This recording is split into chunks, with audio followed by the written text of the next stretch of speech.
your boy Recruit Zero. Is Ultimate Blerds live at Render ATL. We are here with Jon Gosier, founder of FilmHedge, founder of Audigent, and we here to talk some tech stuff, talk some film stuff, talk some nerd stuff, talk some money stuff. And most important piece. We are so happy to have him on and get this inside track on the information you got in your long career, bro. So give him an intro. Sure. My name's Jon Gosier. I am the founder of FilmHedge. Before that, founded a company called Audigent, which was acquired last year by a big company you might know called Experian. Yes, sir. Yes, sir. And even though all I get from them is my credit score, you got something better. They've certainly gotten in the way of many loans and things I've been trying to do my entire life. So to get a big check from them was like, yeah, about time. Right. No, I spent most of my career building software companies. I started off wanting to make movies. Went to Savannah College of Art and Design, and over the years figured out that really it all comes down to who controls the money and how the money wants to participate in film. Right. And so I started a company called FilmHedge that solves that problem. And we help filmmakers around the world, all different types, doesn't matter the genre, doesn't matter what it's about. We can finance movies globally. Okay, for sure, for sure. So that's an amazing intersection with tech and entertainment, all that type of stuff, which, I mean, as we know from like the generative AI, tech is intersection with entertainment in a lot of ways that people don't like. But with FilmHedge, give us a breakdown on exactly how you're bringing tech into that industry to try to, bring financing and bring more projects to the screen. You know what I mean? Well, so one of the problems historically in Hollywood is the way movies got decisions made around them. Is there were essentially gatekeepers, right? For sure. It was like there's the people at the studios who decided if they liked the project or if they liked you, then you had a shot. Right. And if they didn't, or if they didn't know you, you didn't have a shot. Right. And if they didn't like you, you definitely didn't have a shot. So that's kind of how Hollywood has worked for 100 years. What started to change is, and what we are doing at FilmHedge to change that is not so much, like those people are still there, but the thing is they don't have as much power as they used to because it's just not how movies now are no longer being made by studios. Right. Yeah. So the gatekeepers at the studios no longer have the power to keep you and me and everybody else out. Right. How it works now is films are secure deals with distributors and what are called sales companies, and then those groups just sell what they can sell. Right. And so the way that FilmHedge kind of makes it easier for different individuals to get their films in front of people like that is it's really just about the budget. It's about kind of how the film is structured through what's called the finance plan. Right. And these are all things that anybody can put together. It's not easy, but it's certainly better than having to rely on one guy or girl to greenlight your movie, right? For sure. So you can kind of greenlight yourself now. That's what's changed. Gotcha. And when I say that, what I mean is most producers now are independently financing their movies. The money's not coming from the studios. It's coming from banks, very wealthy individuals. It's coming from companies like FilmHedge. And as long as you're a producer who can figure out how to navigate that world of independently financing your production, you can put out whatever you want. For sure. So let me ask you this in terms of like technology and software, right? Because that's kind of like where your background has started from originally. And I'm not someone who makes films, right? So consider me like your average consumer. I know that to create a movie requires a big team, a lot of different hardware, different cameras. But you're now starting to see like Apple saying like, hey, as long as you have a rig and an iPhone and maybe a couple mics, you're good to go. But are you really seeing that kind of trends? Like, is it getting easier to make films, or is there still some hardware kind of software barriers? Like now, give an example, anyone can make music, right? As long as I got a laptop and a computer, I can make a beat and do it all from the comfort of my computer. Yeah. Do you feel like films are kind of getting there, or you still think there will always be kind of like that separation? So I'm of the belief there'll always be a separation. Okay. Now, the separation isn't in creativity. Yeah. You have all the tools in the world to be as creative as you want now. You can use AI and make an action movie that looks like something that was actually made in a studio. Like, that is legit happening. But that doesn't mean that that is going to be the type of movie that makes it to the mainstream market that people sit down and watch at home in the same way that they will, you know, a movie that's produced traditionally. Wow. It also doesn't mean that independent, like, sort of AI created or whatever, you know, that's made in your bedroom. It doesn't mean it's not brilliant, and it doesn't mean you can't make money doing it, but it lives outside of the ecosystem of how films are distributed. And so it's going to be treated differently by the people who put money into it. It's going to be treated differently by consumers. It's going to be treated differently by everyone. Again, it's not bad. It's just different, you know? And so I'll give you an example. There's a movie called Kung Fury. Yeah. It's an independent made thing on Kickstarter. You know, it's made outside the studio system, independently financed. It was a good movie. I love that movie. Yeah. But they didn't quite figure out how to maneuver Hollywood. And so Okay. Kung Fury 2, even though the first one was successful, that thing's been sitting on the shelf for almost a decade. And it was an independent success story that brought Hollywood to the table, and they just didn't quite cross over from independent to navigating the Hollywood ecosystem. Right. Anyway, with FilmHedge, what we do is we make it easier for filmmakers to know what they need to get our money. Like, there's no subjectivity in it. It's not about whether or not I like your script. It's not about whether, you know, you're appealing to the same audience that I might be a part of. Doesn't matter. To us, all that matters is kind of the underlying pieces of a movie that they may not make sense outside, but like, if you're a filmmaker, you make a movie of a certain budget, you can apply to get the state to effectively guarantee a portion of your budget in the form of state tax credits. Right. Anybody can file for a state tax credit. There's no gatekeeper, right? And so when you go to FilmHedge looking for money, we just tell you, it's like, hey, have you applied for the tax credits? Because if you have and you've been approved, that's not money in the bank. You come to us with that piece of paper, we'll put money in the bank because you got the paper that says we'll get paid back by the state of Georgia because you filed for your tax credits. Right. And then same thing with like pre-sales and distribution agreements. These are all things that any filmmaker can get for their film. Yeah. And then come to us and effectively bank this piece of paper Gotcha. and turn it into cash. Okay. Well, that's definitely, I know a lot of independent filmmakers, that whole like world of how do people get this money is like such a black box of like, if you're not in the know or have industry contacts, you can't really get your head wrapped around it. So getting that information from you is amazing, because that's one of those things, like you said, is always gate kept, where it's like, oh, you go to a movie theater, you see Sharknado 6, and you're like, how did they get the money for this? Why can't I find money for my idea? So, so I mean, one of the things I was excited about coming here, you know, you guys have the Blerds podcast, right? One of the things that I grew up loving comic books. I used to go to comic book conventions, like over here at the Hilton and the Hyatt down here in Atlanta. But one of the things I became nerdy about is how the money behind movies works for exactly the reason you just said. Is like, who approved this bullshit? Because that's a lot of money that could be going to something more productive. We're not in the business of deciding what's good and what's bad, but when you know the rules to the game, and when we share the rules, like, you can just go to our website, you can learn everything about what we do. So you can apply online, and then my colleague Eric has this course he's created that teaches people about, you know, all the steps. And we do that because it's like, a lot of people complain about being, you know, I can't get my movie made. People are, you know, keeping me out of Hollywood. And it's like, actually, you just don't know the rules to the game. Nobody ever taught you the rules. So it's at least if you give people the rules, they're more on a more equal playing field to at least get their foot in the door and try. For sure. And that's key. We trying to keep away from the gatekeeping. So FilmHedge is on that.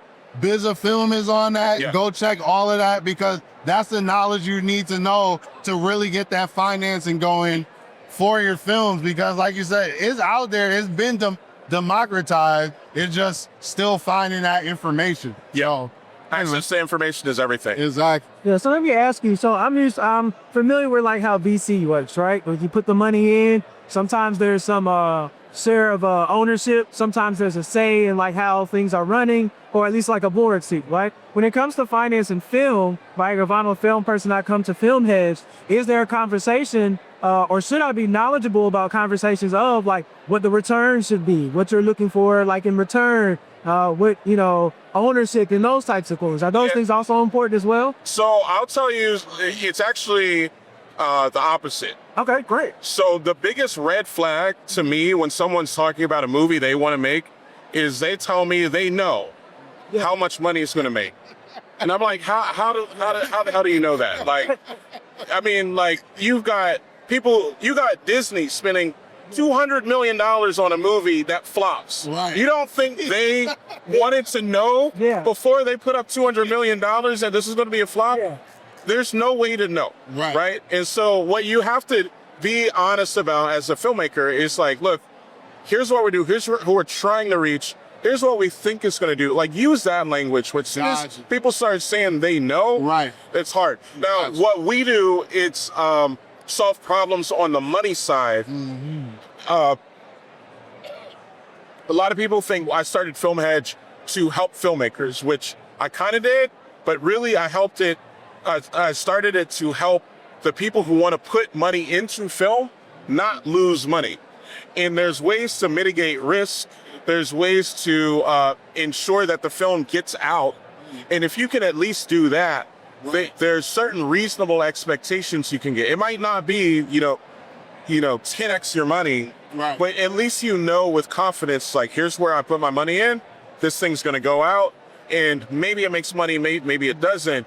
But the other problem in the film industry is you have a lot of people who, they mean well, maybe they go over budget, maybe things don't shoot on the schedule that they wanted and they lose their actors, or maybe they're just outright don't have the best intentions and they misuse the money and they put in, you give them $2 million to make a movie, next thing you know, they've got like a Lambo, you know what I mean?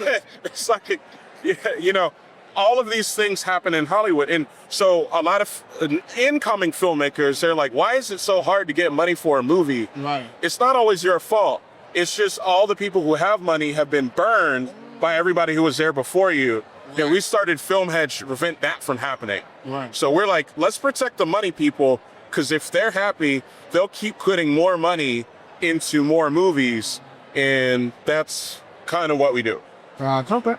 So with that, I mean, I know FilmHedge, figuring out AI tech and bringing that into the film financing situation. Now your previous company, Audigent, we want to get a little nerdy with that. Because we know data is king in the tech industry, and Audigent was very reliant on that. So explain a little bit about that company and the revolutions that and what you built brought to the industry. So Audigent was a company. So when I started the company, it was called Predictive Pop. And big part, and the reason why it was called Predictive Pop is because when I was in my early 20s here in Atlanta, I used to work at a recording studio called Doppler. And I worked with I was an audio engineer. I worked with lots of recording artists. And I used to sit in the studio and I would hear all these executives from, Def Jam, from Warner, from Universal, and they'd all be complaining about Napster. I'm telling how old I am. They were complaining about Napster. And then, that's when I was like maybe 24. Gosh. Fast forward, I'm 34, now living in Philly, and I had some success in the tech industry, and I had sold another company before that.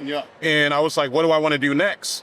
And I knew a guy in the music industry, and I asked him, was asking him questions, and and he was complaining about Spotify.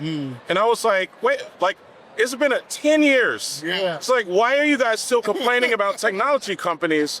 First Napster, now Spotify. I was like, so I started to ask myself, it's like, why can't the music industry figure out how to make money on the internet? I mean, streaming is one way, but it's not the only way. For sure. And so I was like, who makes money on the internet? And so I had worked with Google, Facebook, and Twitter before. They were customers of mine at a previous company. Gotcha. And I knew how they make money. And all three of them, they make money by using everything they know about you as an individual, and then they let advertisers essentially track you all across the internet. And then they, you might be on CNN.com and get an ad, but that ad was placed buying data from Google somewhere else, right? Right. And so what I realized was, why don't I just do that, but for the music industry? Why don't I let recording artists be the signal, be the sort of point of interest in everything that we know about this artist, it's like, or this individual who listens to this artist. And then I'm gonna bundle up that data and keep it in a bucket. Let's say you're Bruno Mars. That was one of our first big uses of the technology, was on Bruno Mars's 24 Karat album. Gotcha. And I was like, okay, if you're a Bruno Mars fan, every time you stream one of his songs on Tidal, on Spotify, on YouTube, on Twitter, we drop what's called a cookie on you, Right. or a pixel, and then we can follow you all around the internet. Okay. And then we learn, like, you shop here, you buy this stuff, you hang out on this website on the weekends, you do this. So we built a whole profile of your entire identity. And then now you're in the Bruno Mars bucket, or the Taylor Swift bucket, or the Beyonce bucket, or whatever. And then we would sell that data to advertisers, and we would cut the artists in on the revenue. So now we created a whole new revenue stream for the music industry. And so I was going around trying to explain this to, all the artists I just mentioned and more. They didn't know what the hell I was talking about. And so eventually somebody at Warner Music, they understood that it's like, oh, if this works, so what I used to say to the artists is like, hey, I can help you make Google money. I've got this tech that does what Google does to make money. I can help you do that. And so the record labels, what they recognize is, if this works and you can, like advertise, ad data sales, they work by selling, maybe millions or tens of millions of like little clicks every day, and you do that across all these different artists, that's billions of dollars every single day. And you do that across the year, that's like hundreds of So what the record labels realize is, like, if you can do that and you're paying them directly, they won't need us. Right. And so the record labels smartly were like, we can't let that happen. And so they could either sue me, like they sued Napster and Spotify, or they could invest. And so luckily they invested in the company. And that was how Audigent started. That was the original problem that we were solving. And what happened over time is, and the reason why Experian acquired the company, is after a couple of years in business, we realized, okay, like, we're doing this for all three. So after Warner invested, they brought in Sony, they brought in Universal. So we were serving the entire music industry. Any music sold after 2014, the data that was collected from the streams and the social media activity probably went through our platform. And we weren't selling music. That data could be used to sell you anything. So, but it would start by tracking you from the music. But we realized, if we can start with music and track people anywhere, then we can start anywhere and track people anywhere. So then the company evolved to just do ad targeting, for what's called retargeting, for anybody. And we became one of the biggest companies in the industry doing that. And we changed the name from Predictive Pop because it was no longer a music connection to Audigent, which was all about, Audigent stood for Audience Intelligent. Gotcha. I want to ask a question, because you hit on a through line that I've seen across your businesses, and I think it's important that you kind of talk about that, of solving problems, finding problems and solving those, kind of versus just having the idea, right? And how you've made so much money, it's had so much success in finding problems, and sometimes the unsexy problem, right? Like, so it might not be the sexiest thing of tracking this data and having that pixel that follows people around, but it's so important. Like, how important is it to pay attention to like what a company's problem might be versus like just having an idea? Yeah, no, that's a great question. So, investor I met many years ago told me something that stuck with me my entire entrepreneurial career. And what he said was, as an entrepreneur, good entrepreneurs fall in love with problems, not solutions, right? So when you've got the idea guy who's like, you know, they're in love with their own idea. They're in love with their own creativity. They're in love with like, hey, I want this thing to exist. Right. Sometimes it works, sometimes it doesn't.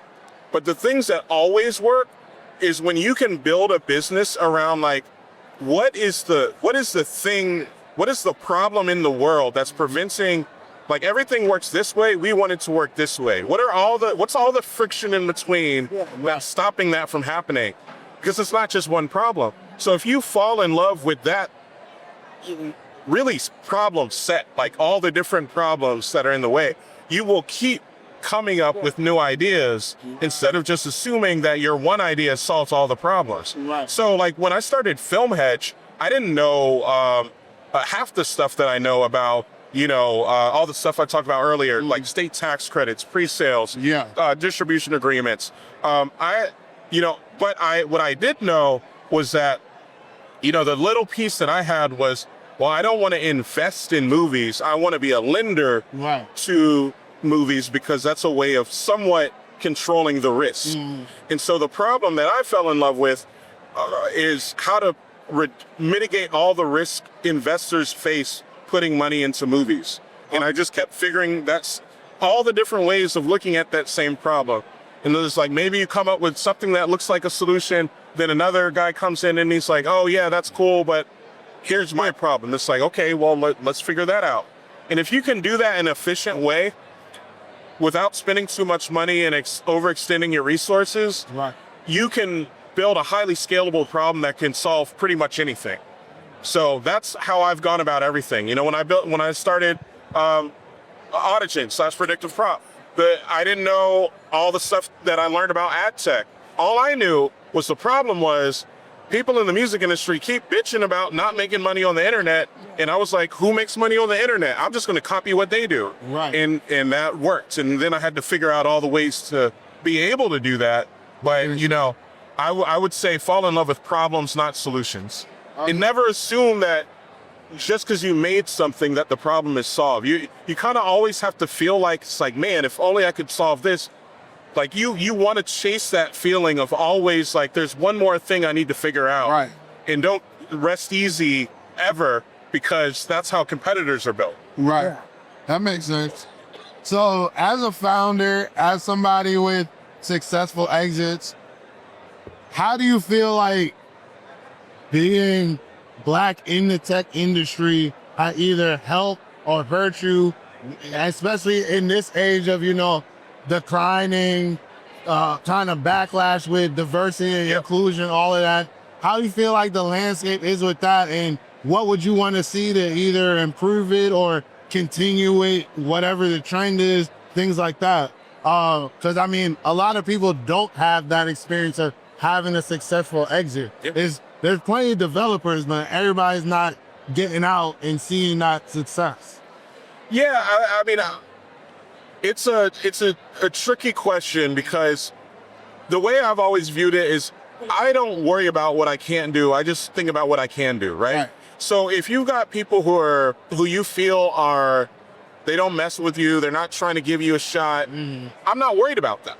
I'm only worried about the people who will give me a shot. Right. And so, but that's me personally. And so I know that that's a very particular point of view that not everybody shares. Other people are like, no, I really don't like the fact that I can't get in this room because of my skin color or my gender or my sexual orientation or whatever. And so what I would say is you got to figure out what battle you want to fight. Are you trying to change these people's minds, or are you trying to build a business? Because you're trying to build a business, it kind of doesn't matter what these people think about you. It's like you just got to find the ones that will give you that shot, that will give you that opportunity. And it's not fair But you know, being an entrepreneur, nothing's fair. You know, like I mean, in my opinion, as a serial entrepreneur who sold 2 companies, one for I don't want to give the exact number, but somewhere between $200 and $400 million to Experian. Right. As someone who's you know, got a team of experienced people who've done great things. We're based here in Atlanta. We're building this company. I would think we would I mean, you hear about these companies in Silicon Valley. Some guy just has an idea and raises $75 million overnight. Right. And Off I the would back think of a napkin. off the back of a napkin. And like, here we are, we've built, you know, a very successful business. We haven't raised a lot of VC money. And, you know, a lot of people are like, man, you guys have done a lot with, so we've only raised, I'm going to give a specific number. If you only raised $6 million across 5 years of operating FilmHedge, everything else we've either earned or, you know, or we have these large credit facilities from, you know, hundreds of millions of dollars to finance movies, but we don't use that money to operate the company. The operating budget of FilmHedge has never been more than around $1.5 million a year. Got you.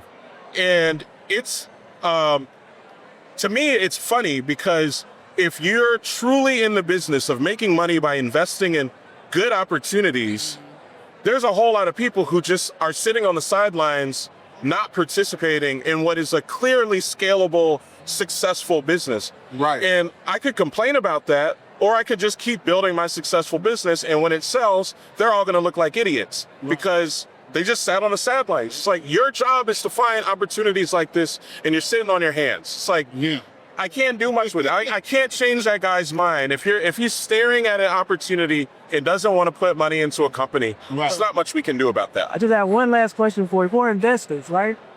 People who want to get into investing in movies, right?